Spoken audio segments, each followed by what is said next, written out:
Matthias, der studiert hat in München und heute ist bereit erklärt, einen Slam zu machen. Applaus!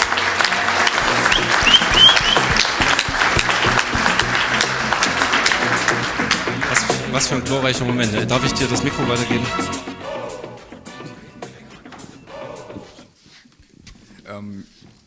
Ja, bevor ich vielleicht anfange, ich habe dem Patrick zugesagt, er hat mich gefragt, ob ich hier einen Tribal Slam vortragen will. Und ich habe mich dann so breitschlagen lassen, habe mir gedacht, ja okay, kann ja nicht so schlimm werden, mache ich mal. Und ja, als er heute das angekündigt hat, hier, das sind alle Anfänger, da habe ich mich auch gefreut, so, es wird vielleicht ein bisschen lockerer. Hätte nicht damit gerechnet, dass wir hier nur Vollprofis haben, also echt Respekt, also ja, mal schauen.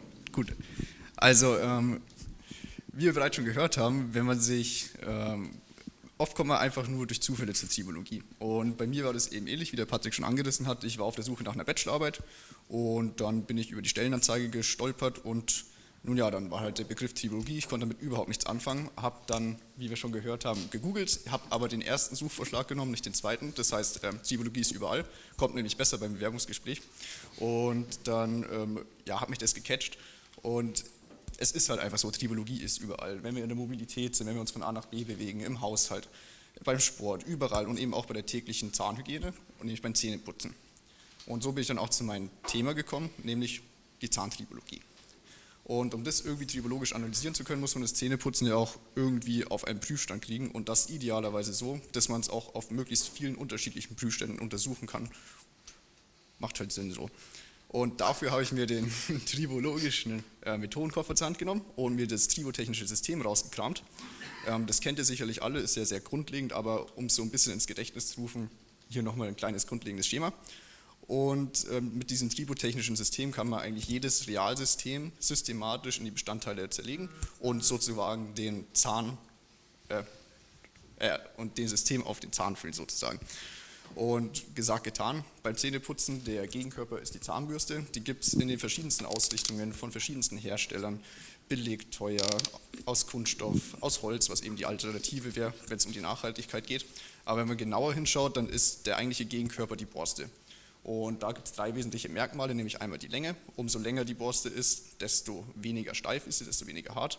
Das heißt, es ist da schon mal ein maßgebender Punkt. Dann das Material, also auch da wieder ein Einfluss auf die Härte, aber eben auch auf die Nachbearbeitung, die möglich ist. Und das ist dann der dritte Punkt, nämlich ob die Borste nachbearbeitet ist oder nicht. Heißt, ob wir einheitliche Längen haben, abgerundete Borstenenden oder eben unterschiedlich lange, spitz zulaufende Borsten. Beim Zwischenmedium haben wir die Zahnpasta, das ist wie bei der Zahnbürste, da haben wir unterschiedlich viele Zahnpastenhersteller und Angebote, die alle irgendwie etwas versprechen. Die einen versprechen sehr helle Zähne, die anderen versprechen dauerhaft frischen Atem. Aber eine Sache, die auch eigentlich die wichtigste ist bei Zahnpasten, die verschweigt jeder Hersteller und muss ja gesetzlich auch gar nicht angeben, das ist nämlich der RDA-Wert. Und heute Nacht, wenn Sie sich nochmal die Zähne putzen oder morgen früh, können Sie an mich denken und schauen Sie mal nach, ob auf Ihrer Zahnpasta-Verpackung der RDA-Wert angegeben ist. Ich glaube nicht. Ich kenne nur 2 Zahnpasten, wo es so ist. Auf jeden Fall, RDA steht für Relative Dentin Abrasivity, heißt kurz einfach, wie viel Dentin beim Putzen abgetragen wird. Ist ein Maß dafür. Dann der Grundkörper, logischerweise ist der Zahn. Zähne haben wir bekannterweise 2 Mal, also Milchzähne und dann unsere bleibenden Zähne und die bleiben uns hoffentlich auch, weil ohne Zähne haben wir es ein bisschen schwer mit der Nahrungsaufnahme und das Reden, das Kommunizieren ist jetzt auch nicht mehr so leicht ohne Zähne. Und grundlegend bestehen die aus der Zahnhartsubstanz, das heißt, wir haben einmal das Zahnschmelz, das ist das, was wir beim Lachen gerne mal zeigen, was auch mit dem Schönheitsideal so strahlend weiß verbunden ist. Und darunter das Dentin, das ist halt ein bisschen gelblich, nicht ganz so schön, ein bisschen weicher auch und das schützt quasi das Herz des Zahnes. Also es ist dafür da, dass wir ja halt unsere Nerven ein bisschen nicht so offen liegen haben. Und genau, beim Umgebungsmedium haben wir die Mundhöhle. Das ist an sich relativ simpel. Wir haben so ein bisschen Spucke da drin, das heißt eine wässrige Atmosphäre und eine Durchschnittstemperatur von so ca. 36 Grad. Beim Beanspruchungskollektiv ist es so, dass ja jeder eine eigene Putztechnik hat. Das heißt, von Mensch zu Mensch putzt auch jeder anders. Und was auch einen Einfluss hat auf die Putztechnik, ist die Situation, in der wir uns gerade befinden, weil ich denke mal, jeder kennt es, der Wecker hat einmal wieder nicht geweckt oder man hat irgendwie den Termin vergessen und dann ja, muss man halt frühstücken, Zähne putzen, alles, was man halt am Morgen so macht, irgendwie gleichzeitig schaffen. Geht halt nicht immer, da wird das Putzen dann auch mal ganz schnell eigentlich eher so zu einem Schrubben, aber es ist halt sauber, also geht schon irgendwie. Und ja, das heißt, beim Putzen haben wir halt so Sachen, auf die wir achten müssen, wie den aufgebrachten Druck, die Geschwindigkeit beim Hin- und Herbewegen, welche Bewegungsart wir haben und natürlich auch die Putzdauer.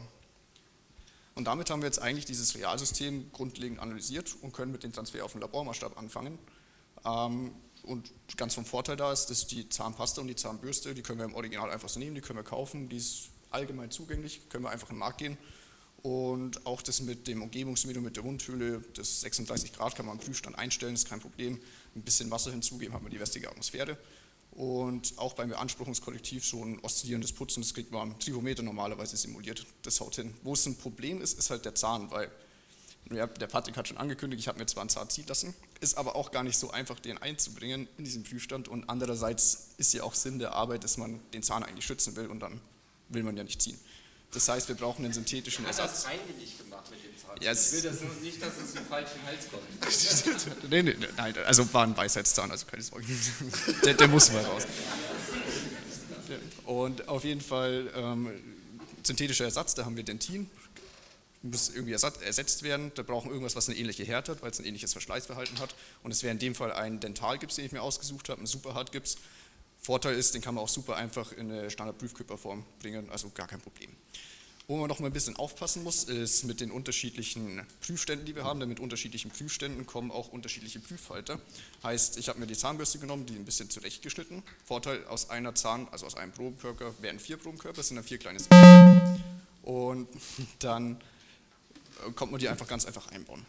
Dann zur Putztechnik, einmal unterscheiden in sanft und in aggressiv. Sanft ist dann so abgestimmt mit Zahnärzten, was die so empfehlen. Aggressiv ist so dieses, oh, ich habe verschlafen, scheiße. Dann zur Versuchsdurchführung und Auswertung, um einen groben Überblick zu kriegen, habe ich mir gedacht, gut, machen wir einfach Vergleich schlecht zu gut. Wäre dann in dem Fall eine teure Zahnbürste, die vermutlich gut sein soll, eine schlechte Zahnbürste, also eine billige Zahnbürste.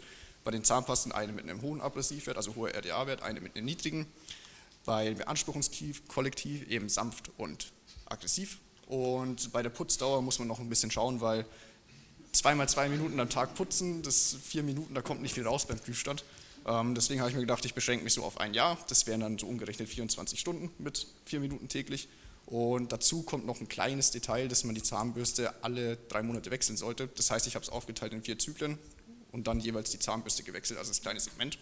Und zu meiner Freude kamen dann auch schöne Verschleißbilder raus, die man auch den Probenkörpern also den Probanden zuordnen konnte.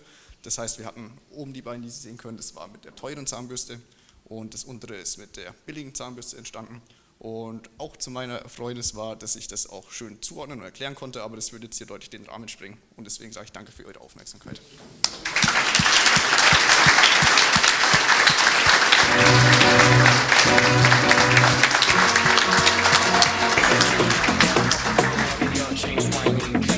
Vielen Dank. Danke, Matthias. Ja. So schlimm war es gar nicht, oder? 6 Minuten sind schneller rum, als man eigentlich denken kann.